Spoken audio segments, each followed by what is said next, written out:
Hey guys, in this video, we'll go over whether or not the Jetina guaranteed pen accessory is still worth it or not to get.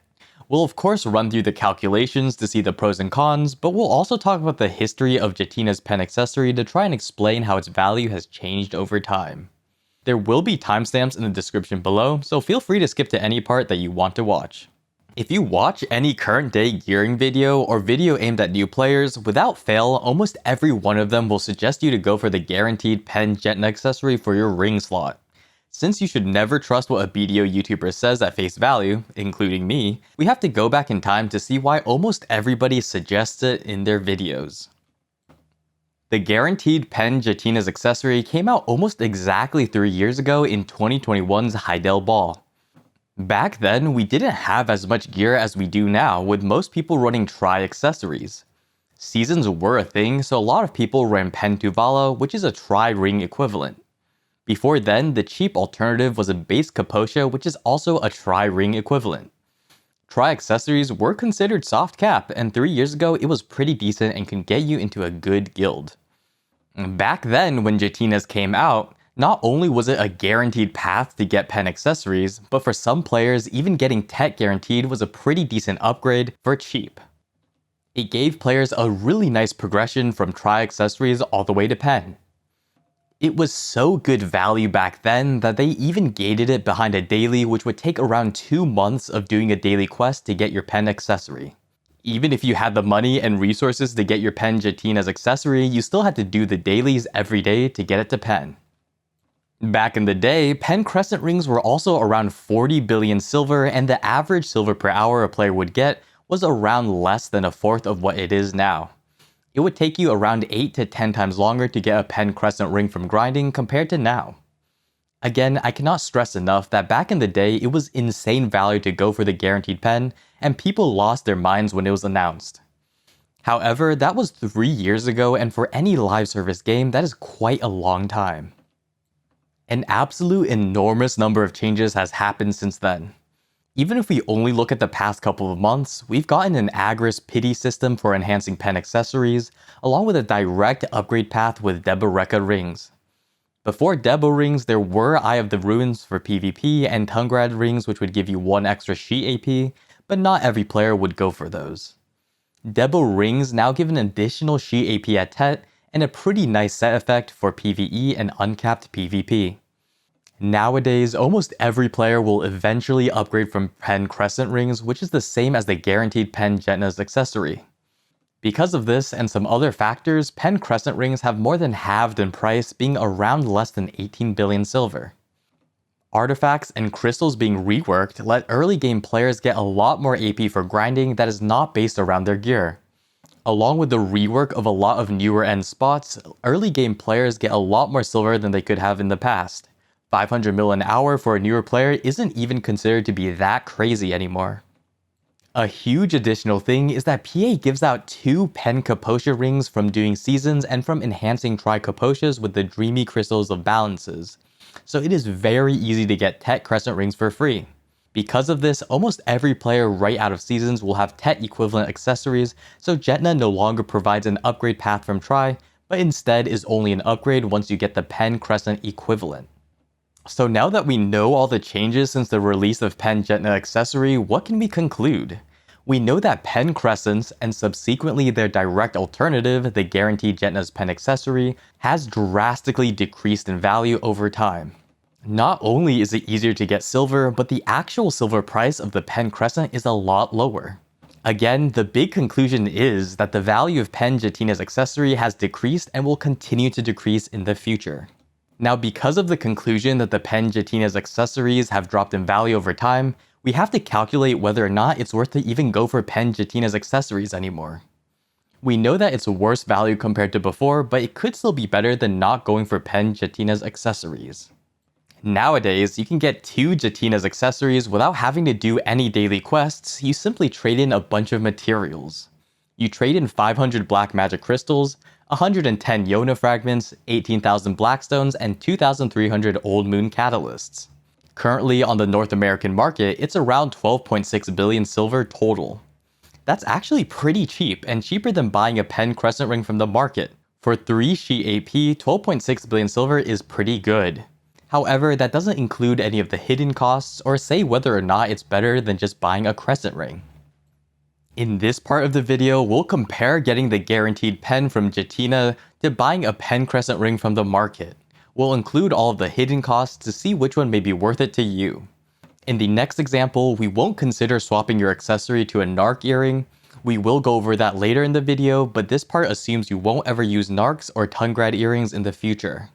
To make it a little bit more visual, we used a simple graph to show the changes in money that getting pen Jetina's accessory and its alternatives give.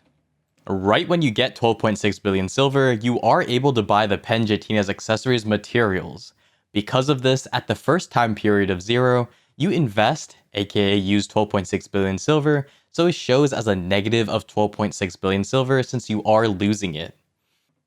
If you're going the crescent ring from the market route, you will only have 12.6 billion silver, so you won't have enough to afford a pen upgrade, and won't get the extra 3 Sheet AP that it gives. You also don't lose anything since you didn't buy the accessory yet.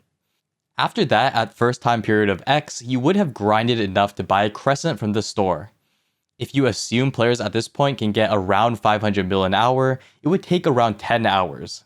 It doesn't really matter how long it takes, but at this point you'll have more than enough silver to buy a pen crescent ring from the store. So at this point you would spend 17.6 billion silver on a pen crescent ring and technically lose it.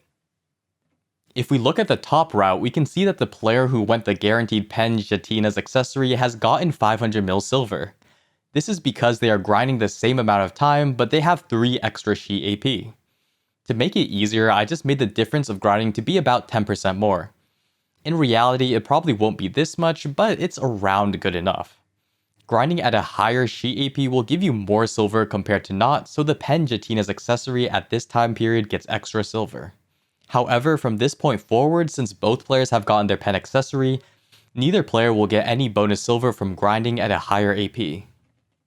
Now let's look at the final time period of Y. This may be around 6 to 12 months later when you finally have enough gear to upgrade from your crescent ring to either a Deboreka or another ring of your choice. Again, crescent rings are no longer considered best in slot, so you will eventually upgrade from them.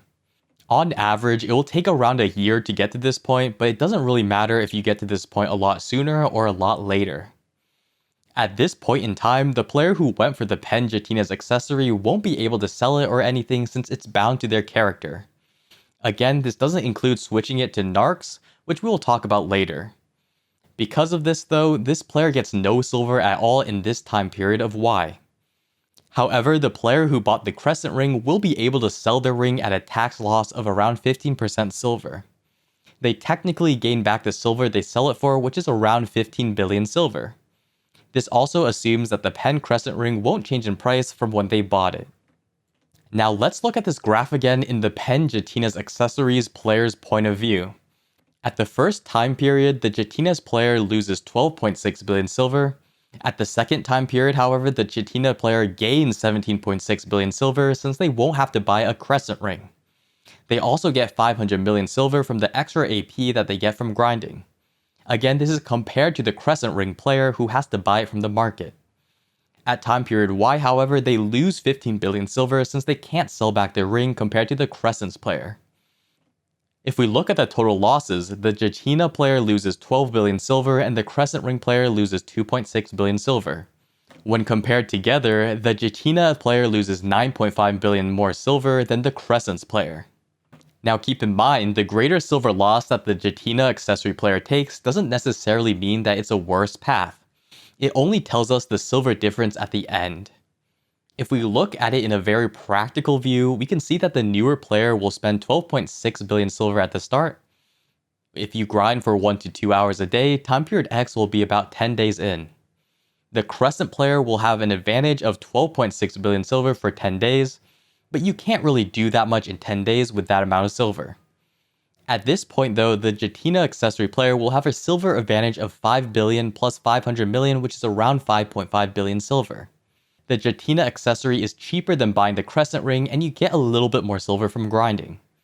That advantage lasts for about a year at the point where you swap off crescent rings. 1 year though is quite a long time, and having 5.5 billion extra silver for an entire year can make a difference. You can make a lot more than 9.5 billion silver from that 5.5 billion, which will make up the difference. If you make more than 9.5 billion silver, you can even be up compared to the crescent ring player after 1 year.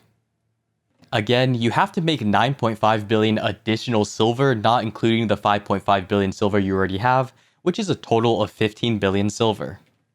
Making that much in a year from 5.5 billion silver is doable and possible if you play really efficiently. It can also very much well not happen, so it's simply up to the player whether or not that this is worth. The end result is simply this. If you go for Jetina's accessory, you'll get 5.5 billion silver for a year and then lose 15 billion silver, which is a total silver loss of 9.5 billion. This can be worth it to some players, but for other players it may not be worth it at all. You as a player will have to decide if saving 5 billion silver for a year is worth it or not to be able to resell the ring in the future. Now that we know all of that, before the final conclusions and closing thoughts, we have to talk about the Narc swap for Jetina's accessories. You can swap your Jetina's accessories to a Tungrad earring or a Narc earring up to 4 times for free, and then it'll cost about 2 billion silver if you want to keep swapping. Very likely you'll only swap it once or twice, so it's not really a big deal. Some players later on will use Narcs for PvP as it gives extra DR and not a huge AP loss. Narcs can also be used to grind Sylvian mobs if you're above a certain AP cap. The viability of using Narcs in PvE is always shifting since AP caps are changing and more grind zones are being introduced that aren't Kama mobs. So it's not a guarantee that you'll ever need to use Narcs for PvE. The basic idea though is that if you're going to be using Narcs later on, you won't lose the money when you swap. Since you will continue to use the Narcs earring, you won't lose silver and just have a permanent 5 billion silver advantage from when you get the Jetina's accessory. Because of this, if you do swap to Narcs, this would make Jetina's accessories still very worth it no matter what. Again, this is only if your path contains Narcs, but I thought I would mention it here. So after all of those calculations and history lessons, what are the final closing thoughts? As the game goes on, these prices will continue to change and Jetina's is likely going to lose value. At this point in time though, it's really still up to the player whether or not to get it. Since the prices are squeezed so much, I would no longer consider it a must-have for new players, and I do hope that future guide creators take this into account instead of suggesting it as a must-do for newer players.